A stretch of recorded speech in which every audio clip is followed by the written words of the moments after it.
What began as Kyiv's closely guarded tactical edge may soon circle back to challenge London itself, as the very drones supplied and tested by the UK now fuel an escalating cycle of retaliation that could draw British soil into the conflict's widening shadow.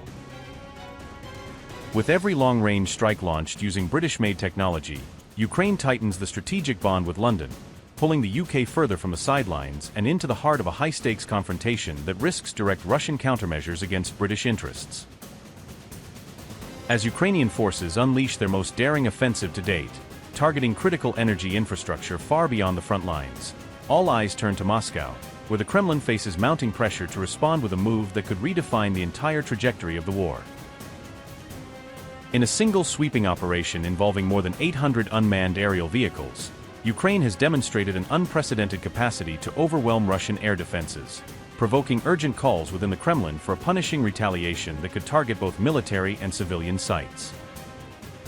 Armed with cutting-edge jet-propelled drones supplied by British defense contractors, Ukrainian strike teams have successfully ignited fires at major Russian oil refineries, crippling key revenue streams that Moscow relies on to fund its ongoing war machine.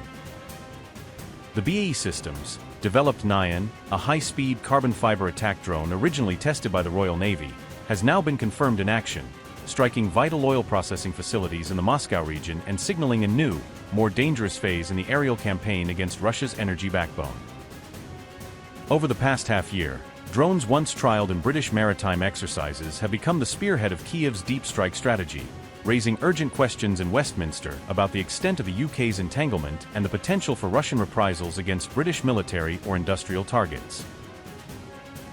Ukraine has been deploying British-made drones in sustained long-range strike operations deep inside Russian territory for the past 6 months, according to multiple defense and media reports. British drones have now been confirmed in Ukrainian attacks far beyond the front lines, with the Sunday Times reporting their repeated use in high-value missions targeting critical Russian infrastructure. Among the systems employed is the BAE Systems Nyan, a jet-powered attack drone capable of high-speed precision strikes against hardened targets deep within enemy territory. Before finding its way into Ukrainian hands, the Nyan drone underwent extensive trials with the British Royal Navy, where it was evaluated for maritime and land attack roles. In addition to the Nyan, at least one other British-made drone has been used in these operations, though the identity of its manufacturer remains classified and undisclosed to the public. Despite the growing presence of UK-supplied systems, the majority of Ukraine's deep strike campaigns continue to rely on domestically produced drones developed by its own defense industry. A senior Ukrainian military source has stated that British drones have achieved significant operational success, particularly in evading Russian air defenses and striking high-priority targets. These British-made systems have been used to hit oil refineries in the Moscow region as well as facilities in Yaroslavl, hundreds of miles from the Ukrainian border. Further strikes have also targeted an oil refinery in Volgograd, demonstrating the extended range and strategic reach now possible with Western-supplied drone technology. The reported use of British drones in these deep penetration missions marks a major shift in their role, transforming them from support assets into central instruments of Ukraine's long-range war strategy.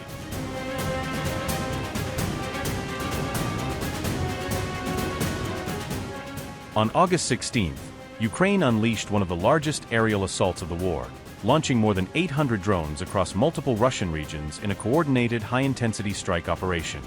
Russian authorities claimed their air defenses successfully intercepted and destroyed a total of 822 Ukrainian drones during the massive overnight barrage that stretched across several time zones. According to Moscow, approximately 600 of the drones launched by Ukraine were directed toward the capital region, overwhelming air defense systems around Moscow in an unprecedented saturation attack. The widespread drone offensive reportedly resulted in at least 6 fatalities across Russian territory, marking one of the deadliest single-day tolls from Ukrainian aerial strikes during the conflict. While Russian officials have provided figures on intercepted drones, Moscow has not independently confirmed the total number of unmanned aerial vehicles Ukraine deployed in the large-scale assault. In Podolsk, an 83-year-old man was killed when a wild berries logistics warehouse was struck by drone debris, highlighting the civilian impact of the expanding aerial campaign. Several additional people were injured in the Moscow region following reported drone impacts, with emergency services responding to multiple crash sites and fire incidents throughout the night. Ukraine's massive drone barrage targeted not only Moscow but also struck facilities and infrastructure in several other Russian regions during the coordinated overnight operation. The Russian Defense Ministry stated that hundreds of drones were shot down or otherwise neutralized during the attack, though independent verification of interception rates remains unavailable. At least 3 people were injured in separate missile and drone attacks on Kyiv, as Russia launched retaliatory strikes even while facing the massive Ukrainian drone offensive. Kyiv itself came under fresh aerial attack as the city endured incoming missiles and drones at the same time Ukraine was executing its largest drone barrage of the war. This latest assault ranks among the biggest drone attacks launched by Kyiv since the invasion began, signaling a major escalation in Ukraine's long-range strike capabilities and operational tempo.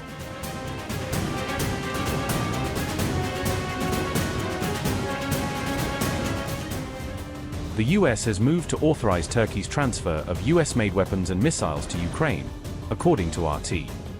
The proposed package reportedly includes 70 ATACMS missiles and 12 M270 rocket launchers for Ukraine.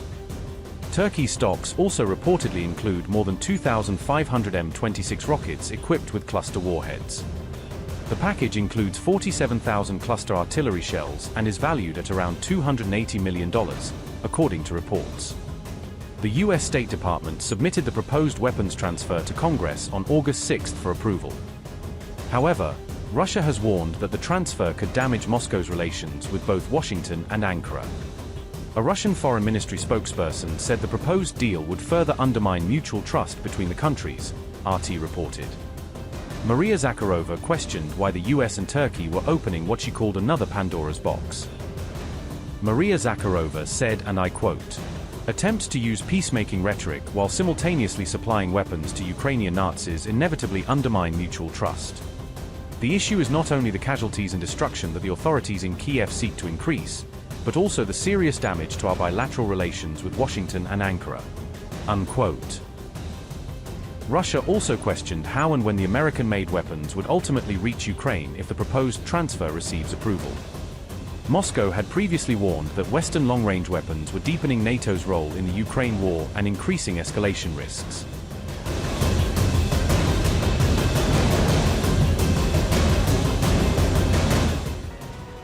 The European Union is set to provide Ukraine with €1.5 billion in 2026 to procure medium and long-range missiles for its armed forces. The funding will come through the European Union's defense loan program, designed to strengthen Ukraine's military capabilities during the ongoing war. The new missiles are expected to support Ukraine's ability to carry out long-range strikes against Russian military infrastructure and strategic targets. The weapons are reportedly set to be produced through a joint venture between Ukraine and an unnamed European Union member state. Officials have not yet disclosed whether the missiles being developed will be cruise missiles, ballistic missiles, or a combination of both.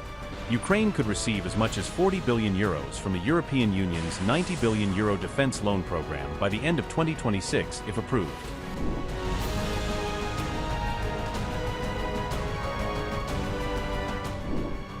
Poland is now considering sending additional Patriot missile systems and interceptors to Ukraine, according to a report by the Kyiv Independent. The move comes after a suspected Russian missile reportedly entered Polish territory during a large-scale Russian attack on Ukraine on July 30th. Polish authorities scrambled F-16 fighter jets after an unidentified aerial object crossed into the country's airspace during the Russian missile barrage. Prime Minister Donald Tusk later said the object was most likely a Russian Kh-101 cruise missile that had inadvertently strayed into Polish territory. Tusk also said Warsaw would review the possibility of providing additional military support to Ukraine following the latest cross-border security incident.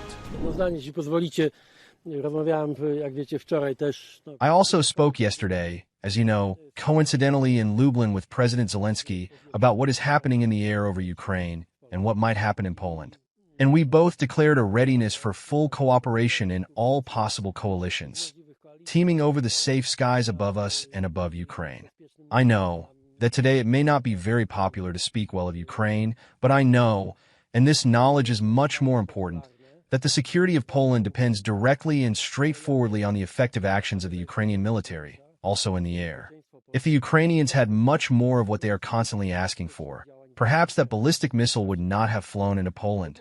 I have no reason to be an advocate for Ukraine in matters of patriots. What is on my mind and heart is how to best secure Poland. Ukraine is shooting at them. Ukraine is really eliminating Russian targets because it is at war with Russia, and it is in our interest to support them in these matters. keeping in mind what we obviously need in a way that enhances our security. So after this event, paradoxically, I will, together with the Prime Minister, consider how to provide further assistance as quickly as possible for Ukraine, also with additional Patriots if needed, because our intention is for Ukraine not to lose this war. After my conversation with Zelensky, the matter is quite evident. The next 100 days could decide the outcome of this war. It's 50-50. There are many mechanisms in the hands of the President of the United States and a few other people. Decisions, for example by Elon Musk regarding Starlinks and other systems, are of great significance. So, in a sense, it happens somewhat outside of politics as well. Patriot air defense systems have remained one of Ukraine's most critical tools for protecting its skies against repeated Russian missile and drone attacks. However, interceptor missile stocks are reportedly shrinking as U.S. defense manufacturers struggle to keep pace with growing global demand. President Volodymyr Zelensky has repeatedly urged Ukraine's international partners to supply additional Patriot systems, along with more interceptor missiles. Upgrade your news experience with the all-new HT app. Download now.